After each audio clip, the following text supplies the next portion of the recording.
Now, is this on? May I Wait, can I say something first? Before I introduce you, no. Okay. He is Bruce Goldstein, who knows more about movies than anybody, who runs the Film Forum in New York, which is the best theater in the world. The repertory section only. Hello, Bruce. Is this on? I also want to tell you my only other credential for doing this interview, and I'm a last-minute pinch hitter for Penelope Spheris, and I am not Penelope Spheris, you notice that. I've never even seen Wayne's World. I'm also the distributor of Rialto. We re-released it in 1999 to great success, and that's how I became friends with Jules, and it's the greatest thing I ever released because of that. Thank you, Bruce. And I'm wondering whether this ovation is for Jules Dassin, the great French director, or for Per Lovita, the great Italian actor who plays César le Milanais, that incredible performance.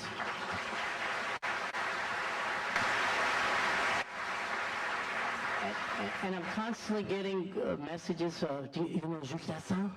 Jules Dassin. Everyone thinks you're a French director. What are you, really? I am Jules Dassin from Middletown, Connecticut.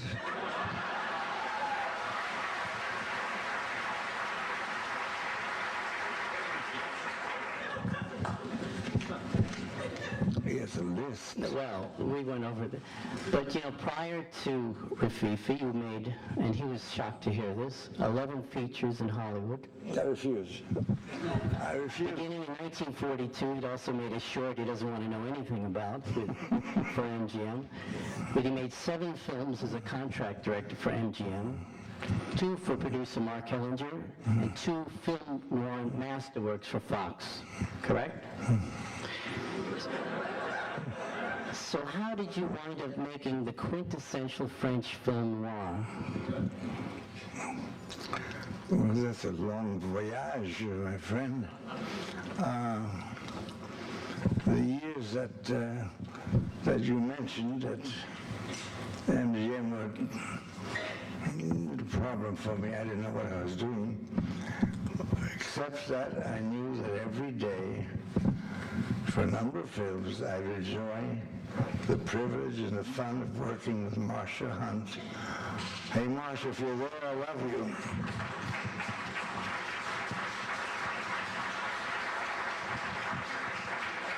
What was your question?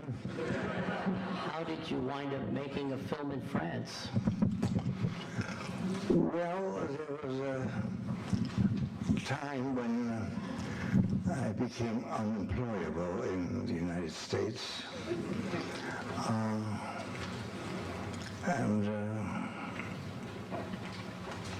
There's a long, long history of this. But anyhow, a man was making a film, producing a film called Rififi chez les hommes. And told me that I was the only man who could make this film. Now, this was after 5 years of nada, no work at all. But I still could not say, why the only? He said, I tell you, we have a problem with Rififi. You see, the bad guys are all North Africans. And at this time, we are having, France is having such a problem with Algeria and so on. Well, you can make the bad guys Americans.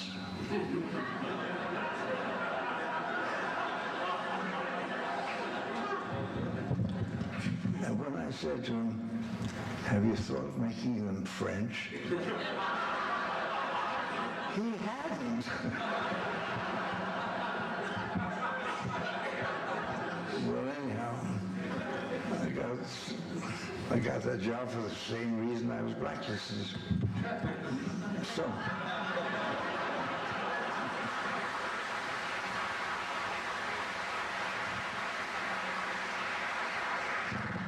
That's all you wish to say about the blacklist? Enough. Okay. You know, we have other things to worry about these days.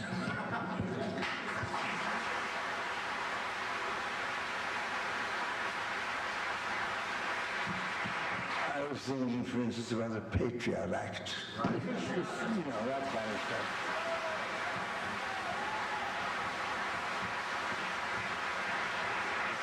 You know, I think your blacklisting record is following you because we had an experience at Kennedy Airport. No, no. He was double checked. And they let me through with no problem at all. Now, this man who was so suspicious, he was waved through. I, with his respectable white head, said, "Send over there." Exactly like that. Over there. And I went over there. Take your shoes off. Take your shoes off. In that tone, he was not very polite. I began to say, well, I said, take them off. So I took my shoes off. And then he examined my shoes well, one at a time, and then told me to stand spread eagle, which I did. And then he became fascinated with my belt buckle.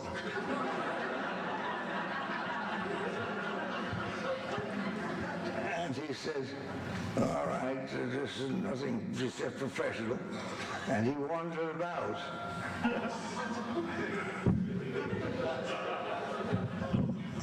Then that was done. He said, all right. And he said, get over there. And over there was a man who said, take your shoes off. They made me submit to this twice. So I finally gave me a chance. I said, well, I got some spunk in me. There's some respect for me. And all right. Thank you, sir. Thank you, sir. That was my entrance on the way to California. Well, let's get back to Rafifi. It was written by Auguste Le Breton. Yes, And you wrote the screenplay. I wrote the screenplay. But was your French good enough at the time? It's filled with this untranslated, well, we translated it, French argot. Even someone who's fluent in French might not understand the dialogue of this movie or the book. And I did not. I read the book. This is the hope of a job after 5 years of nada. And I understood it not. It was all this extraordinary argot that even outside of Paris people have trouble understanding. I need a glass of water, guys.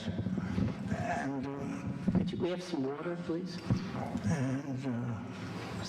I could not understand it. And I got a friend who said, come read this to me. Oh, that may excuse me, please.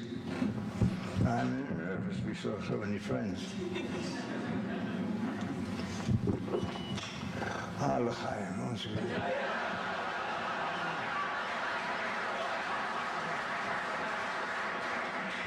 Jules Dassin. That is good.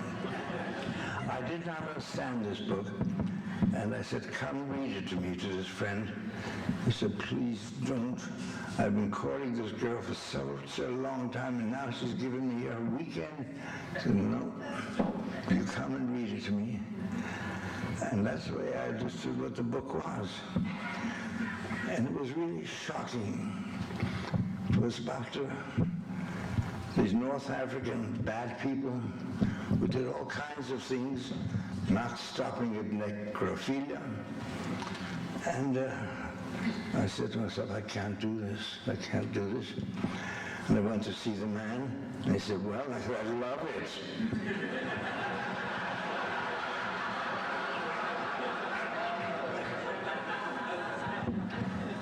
And it was the experience of working with a wonderful crew. You know, my great admiration for people in cinema are the crews. They're such wonderfully inventive people, creative people. I call them the aristocrats of the working class. And I found out that there were wonderful crews everywhere.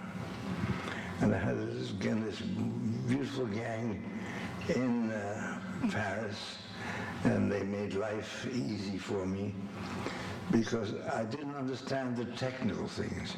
I didn't know how to say this kind of lamp or that kind of projector, but they were great and they helped and became friends till today.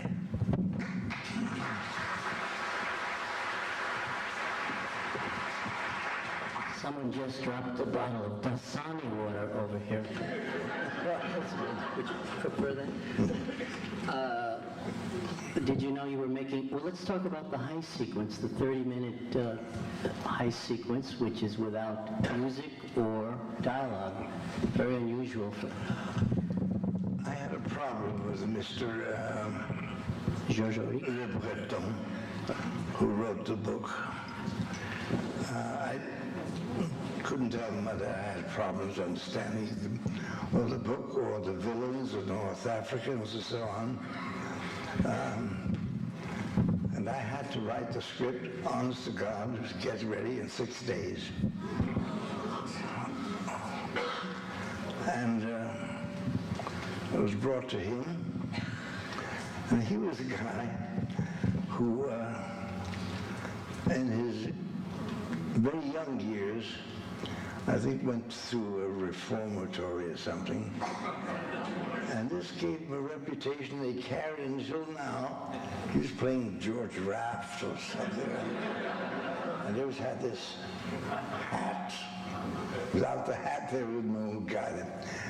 And we sat down, he said, I read your script. Yes? And he said, where's my book?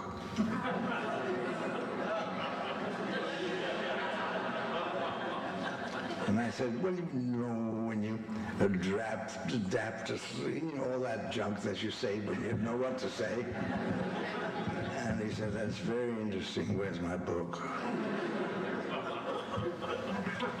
And so, ladies and gentlemen, he bent his hat this way, took out a gun, and put it down and said, where's my book?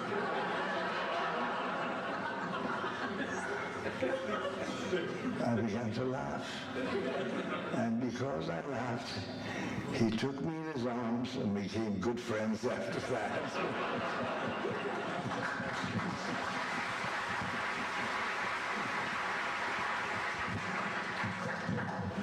You did have a disagreement with the composer, Georges Auric, over the heist sequence? Jules Dassin was one of the fine composers of our time, I think. And he was assigned to do the music for Rififi. Charming, wonderful man. And when we talked about the heist sequence, he said, oh, I'm reaching to write that. And I said, don't. I said, I don't want any music there. So he called the producer, and they both screamed together. And I said, I don't want music there. He said, I am going to write it because you're going to beg me for it later. And he did. Now that's 35 minutes of music about it. And I called him when he had the film edited, and I said, Georges, I'm going to let you see it with music and without the music. you tell me what to do. And we watched it, and he said, no music. I still love him for that. Yes. You know, this is always, I've been curious about this. Isn't the jewelry store Mapan and Webb is a British chain, or isn't it a real store? It is. Why would they let you film? To this day, I do not understand. They knew. I told them I was going to do. They would come in, rob our place. And wasn't the picture banned in some places, in some countries, as being a blueprint for crime? Well, the record was in Mexico City. It ran about 12 or 13 weeks before they began to see strange newspaper reports about guys.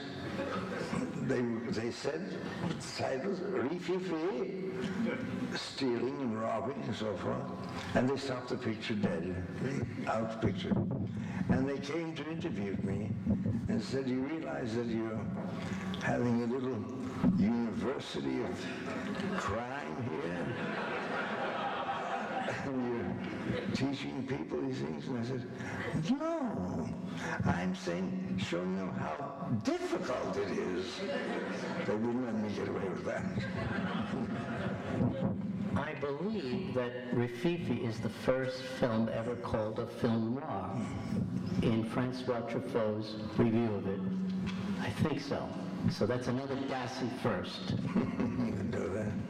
So let's talk about your painful early movie career a little bit. Your painful early career. But you started in the theater in the 30s, Federal Theater. Yes. Yiddish theater. Yes. And man showed us an ad from the 30s from your Camp Kinderland days at Yiddish camp. Do you know that? Who Featuring plays by the brilliant young director Jules Dassin.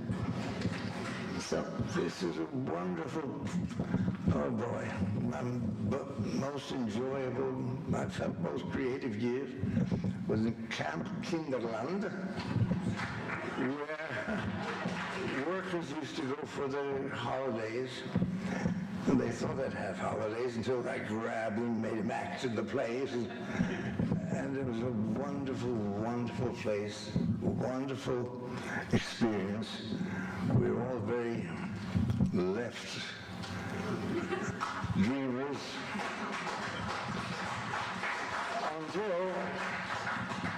until we stopped dreaming.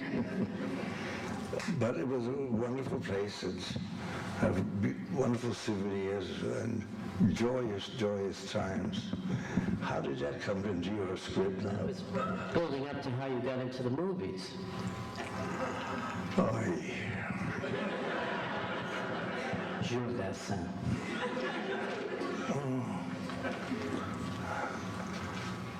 I got into the movies, maybe by mistake, I don't know. Oh, it's too long to say. But you were you started in a program at RKO where you were brought in to observe Oh, film. that's right. I was brought to be observer. That is, you observe, and you keep quiet. But they were giving me $250 a week. That was. I remember my agent saying, "Maybe we can get you more." I said, "Whoever wants more?" And I just. Well, anyhow, so I observed Hitchcock. Now, observed is wrong. I was so terrified of this man, so dazzled by his technique, that I really used to hide in the corners to keep out of sight, and he would torture me.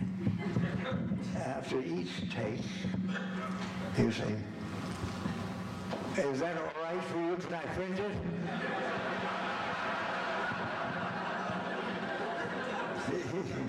he gave me a bad time. But my contract was for 6 months to observe. I also observed Garth Kanin make a film with Carol Lombard and Lawton, who became a good friend. And then after 6 months were over, they said, "You're fired." I said, "Oh, I've been watching all this time, you've been paying me, and I say, go home. You're fired." Well, somehow, I got a job with MGM. And this was after having watched Hitchcock. And I said, "Goodbye, goodbye." He didn't know I had been fired, and he said, "All right, now you get ready to make a picture. But remember this, don't ever make pictures with children, animals, or Charles Lawton."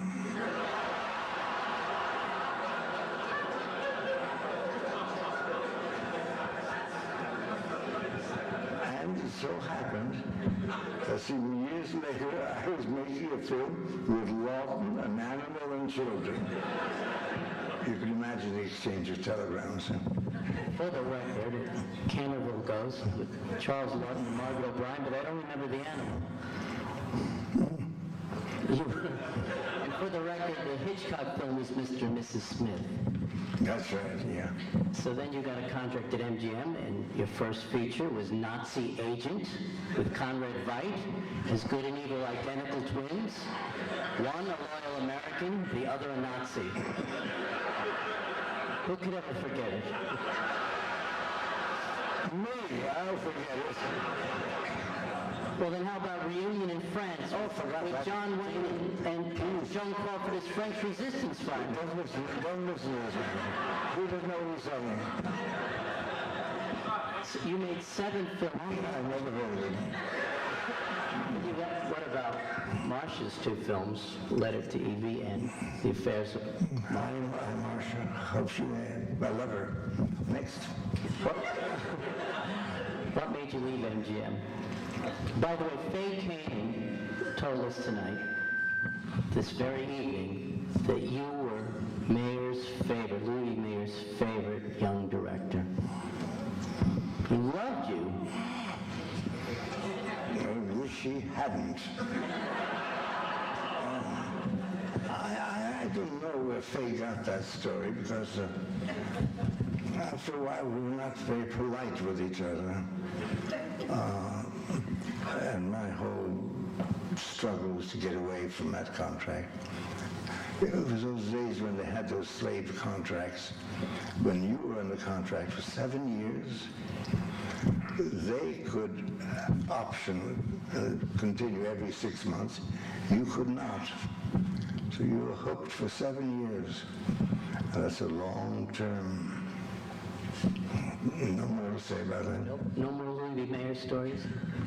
Is it true that you once said Louis Mayer's arm around your shoulder meant his hand was closer to your throat?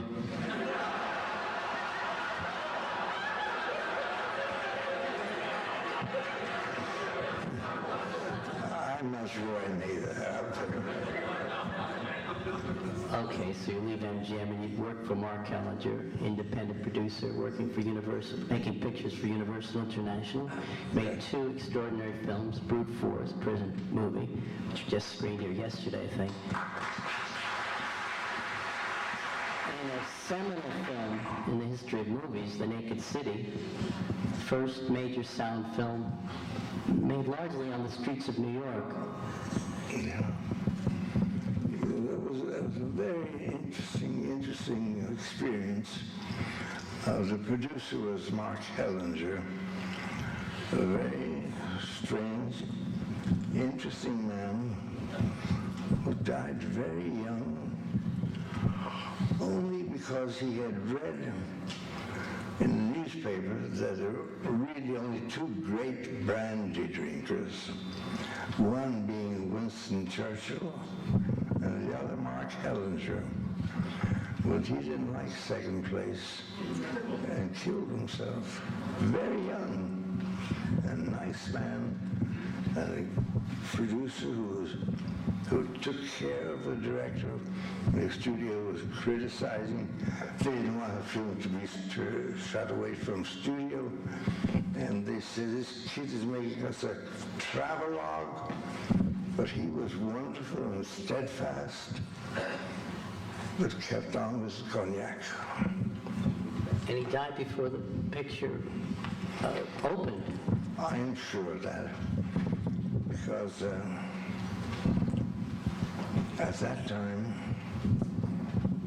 the blacklist was in the air, and particularly the screenplay. A screenplay was written by Albert Maltz, based on a story by Malvin Wall. And so, when the film was finished, Albert Maltz and the whole blacklist thing was in the atmosphere. And I was going off to New York to do a play, and I said goodbye to Mark. And I said, now that's the final cut. That's the final cut. Because there were all these whispers around. Because in the film, there's much that was taken out. Because I talked about the contrasts in big city. The different lives in big cities. I need more water, sorry.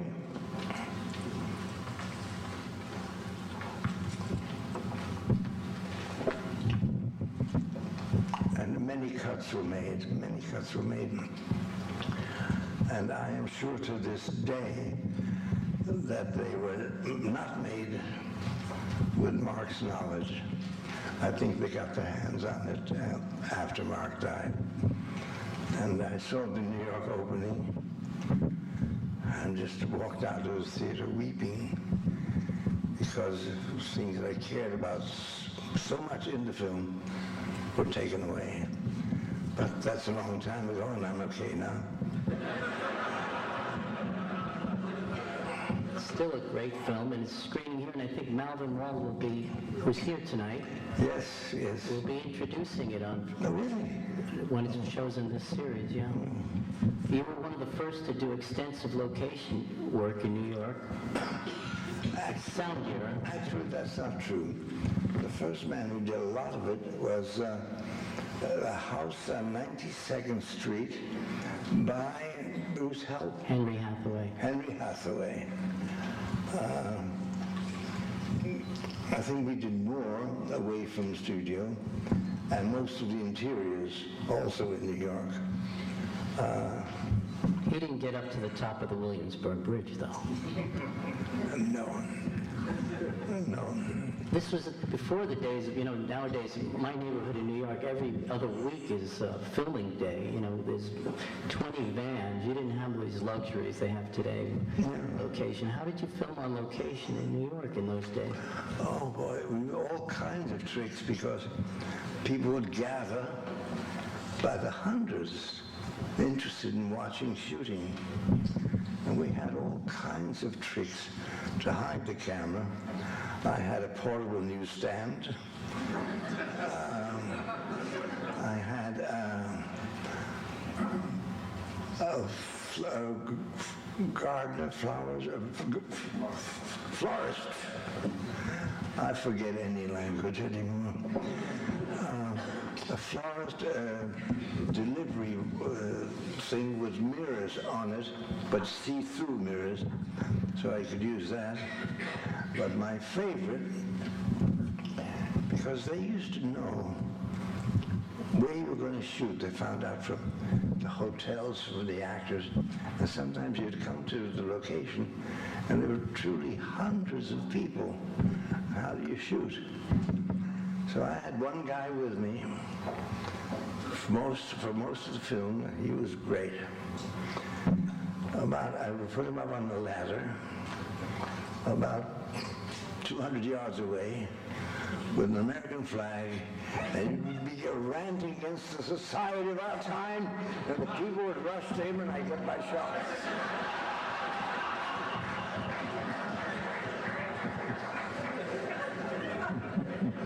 Yeah. So after Hellinger died, Naked City made you kind of a sensation in the industry, did it not? And you were signed by Zanuck for a couple of pictures at Fox, where you made Yes. 2 more location movies, Thieves Highway, shot in San Francisco, True. and then Night in the City. Night in the City. How much time do we have here? Because I made this public declaration.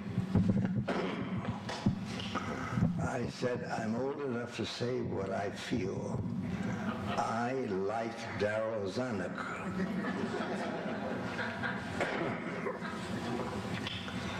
And I did.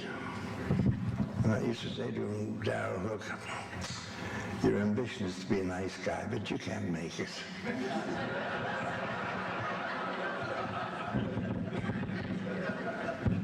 But he is the man. When things got really ugly in California, in Hollywood, and after a spirited meeting with the heads of Fox, including the brothers Skouras, in one little interesting passion, he said he was going to step on my neck because I was dirty red. And well, there's a long story preceding that and why all of that, but anyhow, that night, and the end was get the hell out of here, so forth, and a historic thing happened. Darryl Zanuck came to my house. Now, my house was not in Beverly Hills, it was Bronson Avenue, and that was not very chic. But he came, and he said, you're leaving for London tomorrow. I said, I can't. I have problems, family problems. He said, listen, you have family problems, you will have family needs. Now, you're going to London to make this picture because, kiddo, might be the last film you ever make. So I went there, and I want to tell you one more thing about Zanuck. He did say, get that script going out as fast as you can and start shooting with the most expensive scenes so they won't stop you there. And a little before, about 2 weeks, 2.5 weeks before shooting was supposed to begin, he called me on by telephone and said, do you owe me one? And I said, yes, I do. He said, all right, I want you to write in the part for Gene Tierney. I said, what part? And then it was a few weeks before shooting. Gene Tierney is a big star. He said, you'll do that for me, won't you? And I did. And this man is known to be so tough and cruel and ruthless. He did this, and he told me later, he told me then, that Jean had just had a big chagrin d'amour. She had a bad time with a love story, love affair that didn't work out, and she was suicidal. And he said, the only thing that helped this girl is to put her to work. Now that was the cruel, terrible Darryl Zanuck. The movie was Night in the City. So,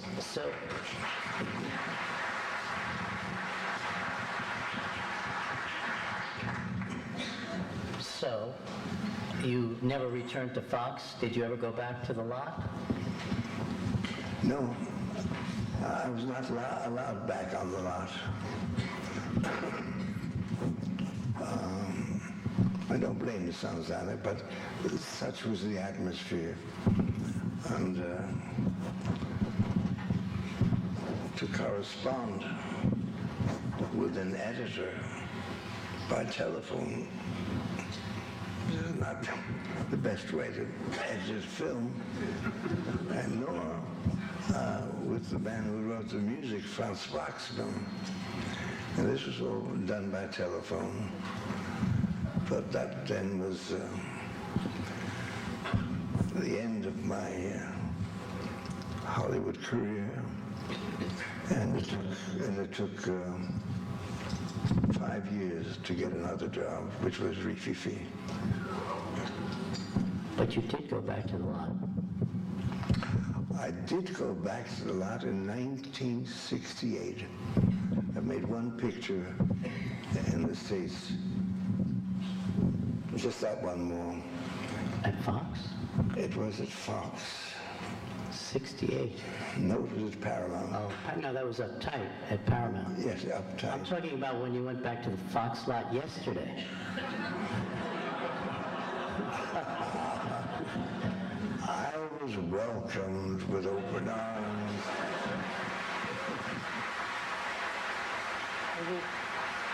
And we've got to tell you why we were at the Fox lot. Yes, I will tell you why. It was wonderful. First of all, they took me to the restaurant with all kinds of folklore of movies, and they gave me a salad. How do you guys eat so much food? They piled it on. Well, that was nice.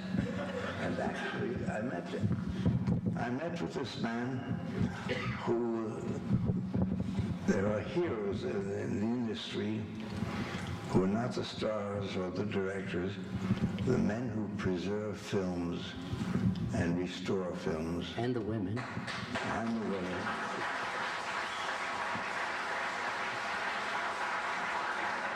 And this young, very handsome man was just restoring, putting back in, and I saw bits of it, and I just say salut for a Night in the City, which will be shown here. I just want to say something about Night in the City. We saw a print in Athens, which I showed at Film Forum for a week, which was gorgeous. What we saw yesterday was 10 times more gorgeous. It's the most beautiful black and white print I've ever seen. Extraordinary. It is going to be shown in this series. And if you miss it, you should kill yourselves. They found the original nitrate camera negative. And it's a restoration of 20th Century Fox and the Academy. And the young man was Sean Belston, and there are lots of other people working on this project.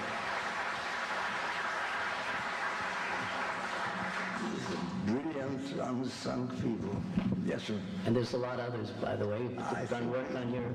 I think we should let the people go home now. Oh, it's up to you. We haven't even mentioned Melina.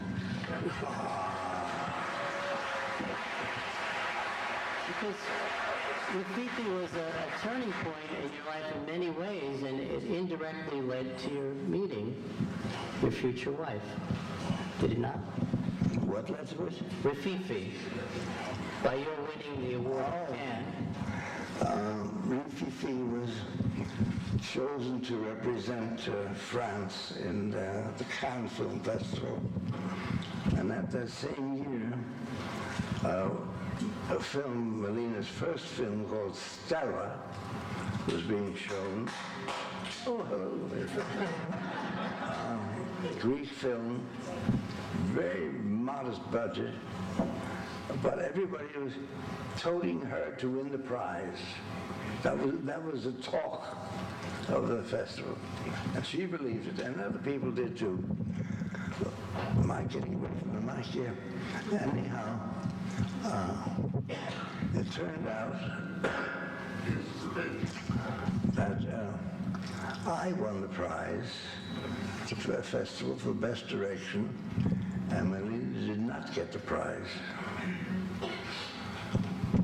And leaving there, I saw her sitting in the corner and kind of weepy. And I came to her and said, I introduced myself and said, you know, the prize is a prize, but you're worth so much more. And she said in her most spirited Greek accent, yeah, you got the prize. Screw off.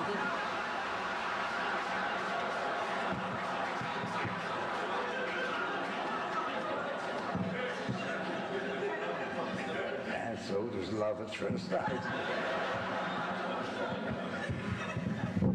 And you wound up making 8 pictures with her? Everyone a joy. And 2 phenomena. 2 phenomena of Never on Sunday. Another great heist picture, Top Happy.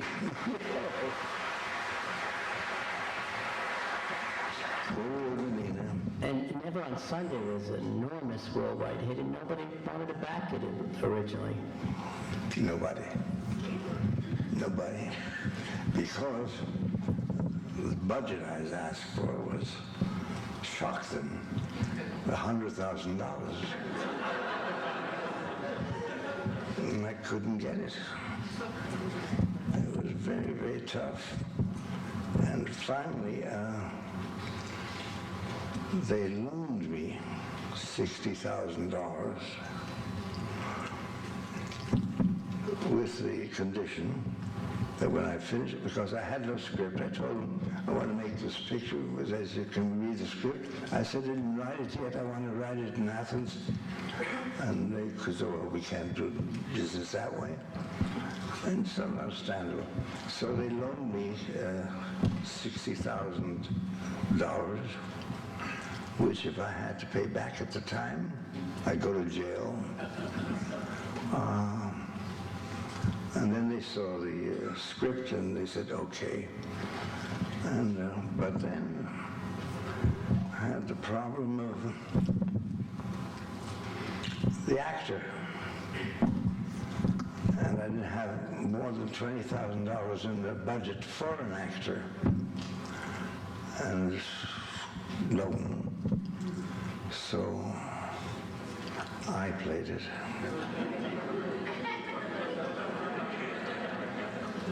Oy, oy, oy, did I play it. And I must tell you this, I love this story. But it became a great success immediately. And just by chance, it was running in Paris and Champs-Élysées. And I run into Jack Lemmon.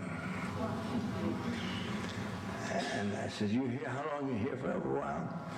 And I ran to the Paris representative of United Artists, but a member of the authority. I said, look, please, will you give me money to remake the film with Jack? And they said, yeah. Because it was already a real promising hit in these first releases. And Jack Lemmon. And so I said, Jack, look, I can do this, put them all together. It won't be more than 3 weeks' work. Come and do it. And they give you a lot of money, Jack. I said, well, let's see. And we went to the theater together, and he watched it. And to the end of it, he said, listen, Julie, you're so terrible in this film that it's charming. Let it alone. And that is a true story, word for word.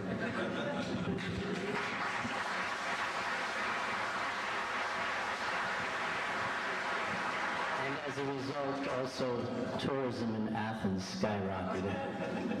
Yes, it did. Enormous. A film for tourism is such an extraordinary thing, especially if it's an out-of-the-way place that not many people, and not the films have been made.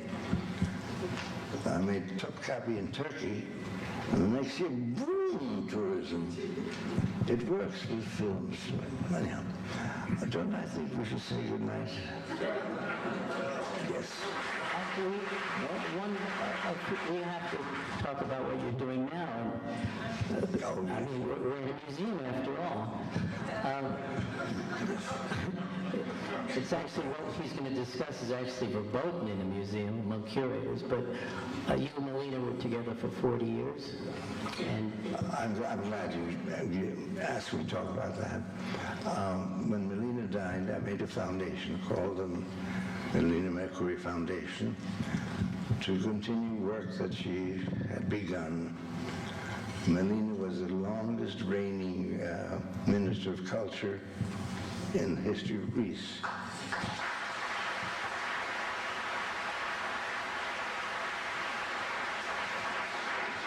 And she really did wonderful, wonderful work all over Greece, in the small town, everywhere.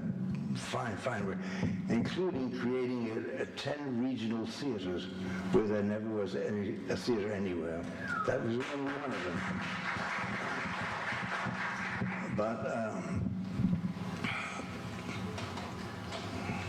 I'll tell you the story this way. I made a film with Melina, Fedra.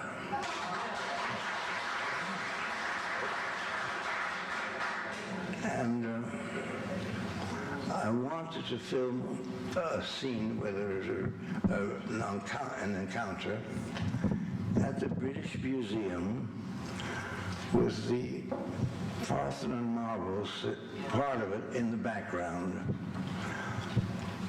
And particularly there was one of those fantastic sculptures of the horse. And since the original Phaedra, Hippolyte, the young man, is killed by charging horses, I wanted that reference in the film. And it was very hard to get permission to shoot in the British Museum. And they kept putting us off, until finally I came with Melina for the first time. She was with me. And the guy said, well, you know. And Melina, in her great accented English, said, they are ours. They are our satchels.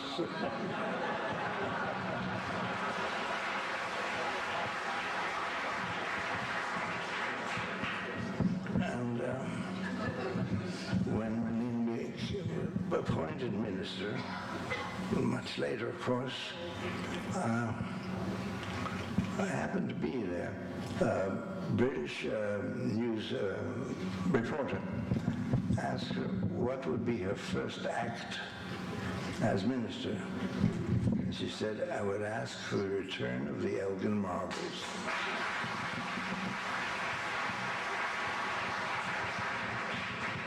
That was the last time she used the word Elgin, because she said there are no such thing as Elgin marbles. These were made by a man whose name was Phidias. They are marbles of the Parthenon. So now even today the British refer to it as the Parthenon marbles. And this became our campaign. Many, many years, a lot of toughness, because a British trustee has a job to keep what he has. But we have been campaigning for many years, and now all sondage of Gallup polls, yeah. The great majority of the British people say, give them back. Give them back.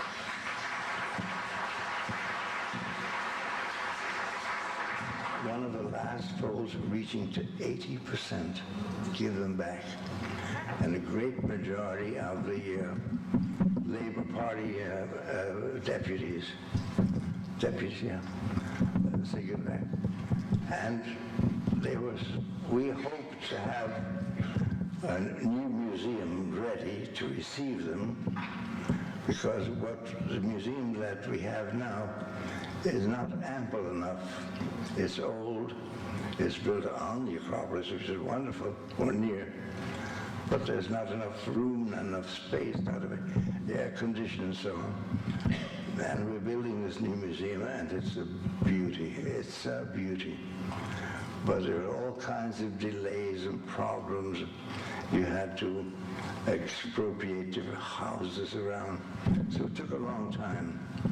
But it will be, and everyone knows, they will call it Melina's Museum.